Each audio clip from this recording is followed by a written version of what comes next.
যদি আপনি এমন কোনো মানুষকে বশীকরণ করতে চাইছেন যার মন কিনা পাথরের থেকেও কঠিন, যতটা আপনি ভালোবাসছেন তাকে বা তাকে কিছু বলছেন তাতেতেও সে কিন্তু বিরক্তি বোধ করছে, কোনো রকমভাবে আপনার বশে আসছে না এবং আপনি তাকে পাওয়ার জন্য উতলা হয়ে যাচ্ছেন, যতক্ষণ না তাকে পাচ্ছেন আপনি শান্তিতে ঘুমাতেও পাচ্ছেন না, তাহলে আমার এই ভিডিওটি কিন্তু আপনার আজকের কাজে আসতে চলেছে।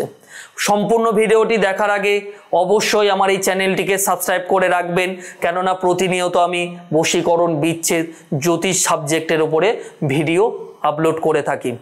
বেশি কথা না বলে আমরা এগিয়ে যাব আমাদের মেন টোটকাটির দিকে।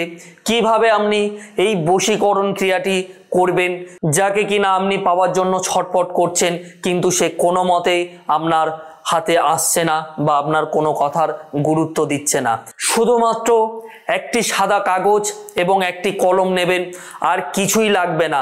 এই দুটো জিনিস দিয়ে আপনি তাকে অব্যর্থ বশীকরণ করে রাখতে সক্ষম হবেন। এই টোটকাটি করার আগে কয়টি জিনিসের ওপরে বিশেষ করে গুরুত্ব আপনাকে দিতে হবে। প্রথমত, আপনি কোন সময়টা নির্ধারণ করছেন এই বশীকরণ ক্রিয়াটি করার জন্য। দ্বিতীয়ত, আপনি কোন স্থানে বশীকরণটি করবেন, অর্থাৎ যেই স্থানে বসে আপনি এই যে ক্রিয়াটি বলবো সেটি করবেন, সেটাও কিন্তু গুরুত্বপূর্ণ ভূমিকা পালন করে এই বশীকরণের ক্ষেত্রে। প্রথমত, এই কাজটি করার জন্য যে দিনটি আপনাকে বেছে নিতে হবে সেটা কিন্তু আপনাকে বুধবার রাখতে হবে। যে কোনো বুধবার দিনে সকালবেলা, অর্থাৎ যেই সময় সূর্য উদয় হচ্ছে সেই সময়টাকে আপনাকে বেছে নিতে হবে এবং যেটি জোগাড় করে রাখতে হবে বলেছিলাম, একটি সাদা কাগজ এবং একটি কালো কালির পেন। যে মন্ত্রটি আপনি কাগজের মধ্যে লিখবেন, কেমনভাবে লিখবেন বা কেমনভাবে আপনি যন্ত্রটি তৈরি করবেন, স্ক্রিনে সেটা দেওয়া রয়েছে। আপনি এই যন্ত্রটি স্ক্রিনশট করে নিতে পারেন কিংবা ভিডিওটি স্টপ করে নিয়ে আপনি যে যন্ত্রটি আছে একদম কপি করে নেবেন। এই মতো রেডি করার পরে যেটি করতে হবে, প্রথমত আমি বলেই দিয়েছি বুধবার দিনটি আপনাকে বেছে নিতে হবে। এই বুধবারের আগের দিন, অর্থাৎ যেটা কিনা মঙ্গলবার দিন, এই মঙ্গলবার সারাদিন কিন্তু আপনাকে নিরামিষ আহার করে থাকতে হবে। কোনো রকম আমিষ খাবার আপনি খাবেন না। যদি আমিষ খাবার খেয়ে আপনি এই বশীকরণ ক্রিয়াটি করেন তাহলে কোনো রকমভাবে আপনি ফল পাবেন না। এবার বলে দিই, এই যে ক্রিয়াটি করছেন, এই ক্রিয়াটিকে করার পরে যাকে আপনি আপনার বশে আনতে চাইছেন বা সারা জীবনের জন্য যাকে আপনার কাছে রাখতে চাইছেন, তার সামনে কিন্তু আপনাকে একটিবার যেতে হবে। যদি আপনি তার সামনে যেতে পারেন, সে তৎক্ষণাৎ আপনার প্রতি কিন্তু আকৃষ্ট হবে। যে আপনাকে কোনো রকমভাবে পাত্তাই দিচ্ছিল না, কোনো রকম গুরুত্ব দিচ্ছিল না, সে কিন্তু কিছুক্ষণের মধ্যে, অর্থাৎ কয়েকটা দিনের মধ্যে আপনাকে গুরুত্ব দিতে শুরু করেছে, সেটা আপনি উপলব্ধি করতে পারবেন। কিভাবে করবেন এই জিনিসটি শুনে নিন। প্রথমত আমি আপনাকে বলে দিয়েছি যে যন্ত্রটিকে লিখে রাখতে।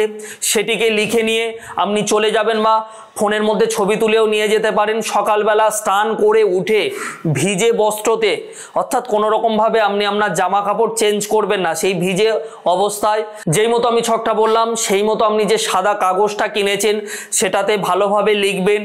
যেখানে অমুক বলে লেখা থাকবে, আপনি যে ব্যক্তিকে বশীকরণ করতে চাইছেন সেই ব্যক্তির নামটা ওখানে আপনি উল্লেখ করবেন। এইভাবে করার পরে সেটিকে নেবেন, নিয়ে একটি যে কোনো 7 ধাতুর তাবিজ আপনাকে জোগাড় করতে হবে। সেই তাবিজের মধ্যে এই যন্ত্রটিকে সেখানে বসে ভরে দিয়ে মোম দিয়ে ভালো করে আটকে দেবেন। এই মতো বানানো হয়ে গেলে ওই বুধবার দিনে রাতের বেলা যখন আপনি ঘুমাবেন, তাবিজটাকে আপনার বালিশের তলায় রেখে আপনি ঘুমাবেন। ঠিক তার পরের দিনেই বৃহস্পতিবার পড়ছে, বৃহস্পতিবার যেই টাইমে আপনি বুধবারে কাজগুলো করেছিলেন, বৃহস্পতিবারে সেই টাইমে আপনি তাবিজটাকে ধারণ করবেন। আপনি যদি কোনো ছেলে হন তাহলে আপনার ডান হাতে ধারণ করবেন, আর কোনো মহিলা হলে তাহলে আপনি বাম হাতে ধারণ করবেন।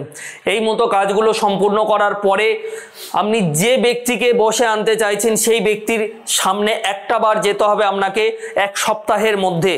যেই দিন থেকে কাজ শুরু করলেন সেই দিন থেকে 7 দিনের মধ্যে যে ব্যক্তির উদ্দেশ্যে কাজ করছেন তার সামনে অতি অবশ্যই যেতে হবে। 7 দিন পার হয়ে গেলে কিন্তু এই টোটকার কোনো গুরুত্ব থাকবে না। 7 দিনের মধ্যে যদি আপনি একটি বার যেতে পারেন, সে আপনার বশে আসতে বাধ্য হবে। আমি যেইভাবে বলে দিলাম সেইভাবে একটিবার করে দেখুন, আপনার মনের মানুষ আপনার কাছে ধরা দেবে।